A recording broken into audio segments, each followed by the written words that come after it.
Voy a resumir con la mayor cantidad de detalles. Esta primera parte es más ensayo que artículo científico. Haberse tomado el tiempo para definir qué es la ética protestante y qué es ese espíritu capitalista, construyéndolos y definiéndolos y redefiniéndolos, estos conceptos a lo largo de la obra. Resalto en el prólogo hecho por Francisco Gil Villegas una advertencia. Max Weber jamás afirmó que el protestantismo fuera la causa genética del capitalismo. La tesis de Weber es mucho más compleja, sofisticada y a la vez restringida. Es decir, que no es una causación directamente proporcional, positiva y directa. El primer apartado, confesión y estructura social. Weber encuentra una asociación positiva entre ser protestante y poseer medios de producción. En otras palabras, nota el carácter eminentemente protestante tanto de la propiedad y empresas capitalistas como de las esferas superiores de las clases. Página 73. La pregunta de investigación de Weber es: ¿cuál es la causa de esta participación mayor con el que los protestantes participan en la posesión de capital?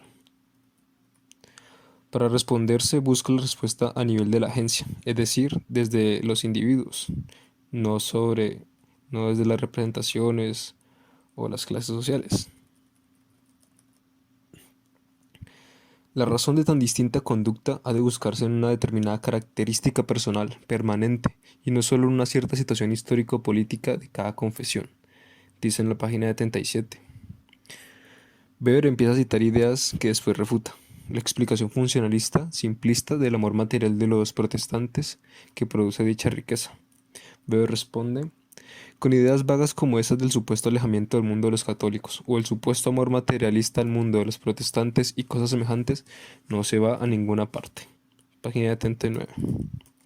Otros posibles elementos decisivos: superioridad de la cultura económica francesa y holandesa, o también la poderosa influencia del destierro y la violenta ruptura con las relaciones tradicionales. Página 81. Solo son síntomas o efectos del espíritu capitalista. Weber no busca saber la influencia de las grandes urbes en las rupturas de las relaciones tradicionales y poco lucrativas. A él lo que le interesa buscar es la génesis de la esencia del capitalismo. Cito del libro Introducción a Max Weber: el problema histórico del capitalismo consiste, para Weber, en la cuestión de la génesis de esa tendencia a la ganancia capitalista, esto es, en el origen de la psicología individual del capitalismo. No es la estructura capitalista del sistema social y económico burgués lo que produce en el individuo el instinto a la ganancia racional, el impulso al dinero, como afirma Bernard Sombart. Me adelanto. La causa es una vocación o entrega a la profesión, y esta profesión surge por una constante racionalización, y detrás de dicho desarrollo de la civilización o de la razón está el espíritu. Apartado 2. El espíritu del capitalismo. Weber define inicialmente el espíritu como una conducción de vida o Lebensführung, y es un concepto histórico, es decir, una construcción de un tipo ideal. En nuestro caso, el tipo ideal del capitalismo no es como esperaríamos Lutero, sino Benjamin Franklin. ¿Por qué Franklin? Porque Franklin piensa que el tiempo es dinero, que el dinero es fértil y reproductivo. El dinero produce dinero. Un buen pagador es dueño de la bolsa de cualquiera. Aquí ya se nota una transvaloración, como diría Nietzsche, una moral desvirtuada según Weber. La moralidad es útil porque proporciona crédito, dice Franklin en la página 89. Inversión de medios y fines del dinero. Este apartado lo nombra así porque en las primeras páginas Weber se pregunta por qué en Occidente se produjo el fenómeno de la racionalización de distintas esferas de la vida. ¿Por qué se produjo el capitalismo aquí y no en Oriente?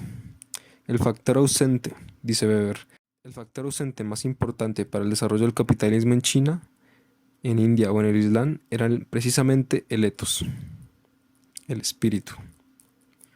Vemos que para Weber, ethos es equivalente al espíritu. ¿En qué consiste el ethos capitalista para Weber?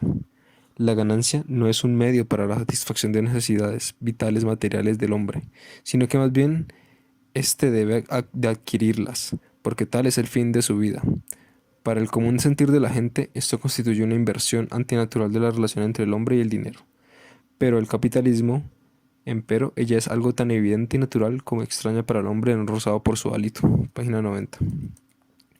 Continúa la refutación ahora contra el capitalismo, contra el materialismo ingenuo, contra su maestro principal, Marx. Las ideas no son simples reflejos o superestructuras de las situaciones económicas de la vida, dice Weber en la página 92. Dicha inversión de medios y fines del dinero se vuelve un caparazón duro como el acero, que impone normas de su comportamiento económico. Este concepto de jaula de hierro es la primera vez que aparece. Dato de vital importancia para el pensamiento weberiano. Ya mencioné que Marx fue uno de sus influencers, los otros dos fueron Nietzsche y Simmel. Simmel también leyó a este Nietzsche y su influencia central en Weber es la inversión de medios y fines en el dinero, de su obra Filosofía del Dinero. Porque el dinero ya no es un fin, ya no es un medio, sino un fin en sí. El espíritu capitalista ahora contra el tradicionalismo. Esto lo desarrolla a partir de la página 97 en adelante. El primer enemigo de este espíritu es la mentalidad tradicionalista. ¿Qué es el tradicionalismo? Es tener suficiente dinero para existir, propio de economía de subsistencia o de supervivencia, sin un sentido de lucro, una economía de satisfacción de necesidades, máximum de comodidad y mínimum de rendimiento, como con los colonos españoles, que no podían hacer que los indios perezosos trabajaran más para tener una tasa de ganancia. En Marx se nota que es el cambio de mercancías o de trueque, donde la fórmula tradicional sería cambiar mercancías por dinero para cambiarlas por mercancías. La fórmula capitalista impone una inversión, donde el dinero se cambia por mercancía para obtener dinero prima, o lo que sería la plusvalía. Otro ejemplo más latino de esta mentalidad tradicional será la canción del Gran Combo de Puerto Rico y No hago más nada. Lo que el individuo quiere por naturaleza no es ganar más y más dinero, sino vivir para y simplemente como siempre ha vivido, y ganar lo necesario para seguir viviendo. Página 98. Ante este problema se encontraban los primeros empresarios. No se les podía dar a los individuos salarios generosos, porque por más que le pagaran los individuos seguirían rindiendo y produciendo igual. El pueblo solo trabaja porque y en tanto que es pobre, dice Weber en la página 99. Por lo que los capitalistas inventaron una ley. Hay una estricta correlación entre el nivel bajo de los salarios y el aumento de la ganancia en el empresario. Ojo, ni tampoco los salarios paupérrimos a todos los individuos funcionan.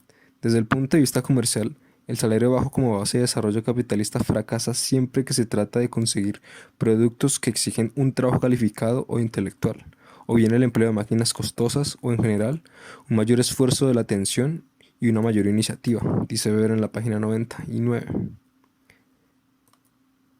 Esta parte la llamé educadas en la ética exitosamente. Weber, rindiendo tributo a una explicación tradicional en psicología y en sociología, atribuye a la socialización el papel explicativo.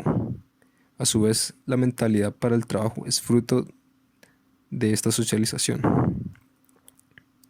Esta mentalidad no existe naturalmente, ni puede ser creada por salarios altos ni bajos, sino que es producto de un largo y continuado proceso educativo, dice Weber en la página 100.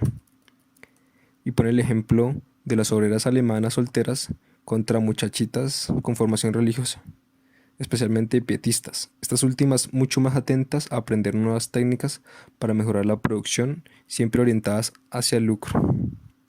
En este punto de la argumentación, Weber reenfoca el problema histórico. ¿Por qué en el centro del máximo desarrollo capitalista, fuera el comercio y el espíritu tolerado, y en un reducido ambiente pequeño burgués de Pensilvania del siglo XVIII, florecía el modo de conducción capitalista? Dice Weber en la página 112. Y lanza a ver la hipótesis de que puede que el desarrollo capitalista esté ligado al desarrollo de la razón.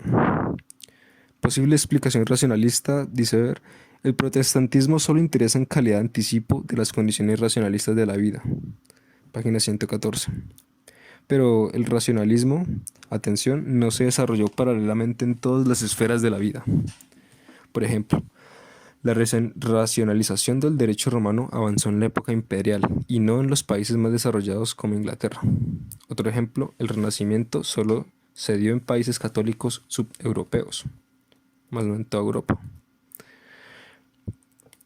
Apartado 3. Concepción luterana, o como yo la llamo, la obligación a la profesión. Weber reflexiona en torno al significado original de la palabra profesión, en alemán Beruf, que a su vez viene de la palabra Ruf, llamamiento. Primero, era una palabra sagrada, ahora es profana, dice Weber. Era sagrada porque implicaba un llamamiento divino a una vida santa, y es profana ahora porque está orientada al mundo, es decir, intramundana, como una simple actividad lucrativa. Weber busca mostrar el cambio histórico de este sentido, es decir, de la profesión para los luteranos y la actual profesión para los calvinistas y el resto del mundo. Y encuentra un ejemplo en la literatura religiosa. El paraíso perdido de Milton es una exaltación del mundo terrenal. Por el contrario, en la Divina Comedia, lo que se encuentra es un desprecio a lo terrenal e intramundano, cuya única razón de atender el trabajo era como un medio para agradar a Dios. Finalmente, Weber nos confiesa en qué consiste el espíritu capitalista. Es aquella mentalidad que aspira a obtener un lucro a través de una racionalidad legítima y pacífica, es decir, a través de una profesión o vocación.